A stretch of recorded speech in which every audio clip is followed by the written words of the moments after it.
जो कोई नहीं देख सका वो आपने देख लिया केसवा। বলতেও পারছে না। मैंने चीख चीख के सबको बताया। তো পাপা গায়ে দিক না, গায়ে দেবে না?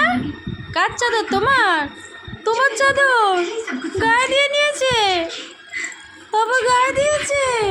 आंखों की रोशनी তুমি তো এখন গায়ে দেবে না, से इंसान को देखा जा একটু পাপা গায়ে দিক না। না না কেন না, একটু পাপা গায়ে দি, একটু পাপা গায়ে দিস, समझ रही है।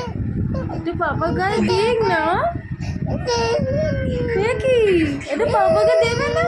আমি গায়ে দেবো, আমি গায়ে দেবো, আমি গায়ে দেবো, আমি গায়ে দেবো। जाने अनजाने में পাপা গায়ে দেবে না? कोई गलती कर गई है लड़की। পাপা গায়ে দেবে, কান্না করতে হবে, কান্না করতে হবে তাই জন্য। ও বাবা, ফোনে হাত দিতে দিচ্ছে না, ফোনে ছবি তুলতে দিচ্ছে না।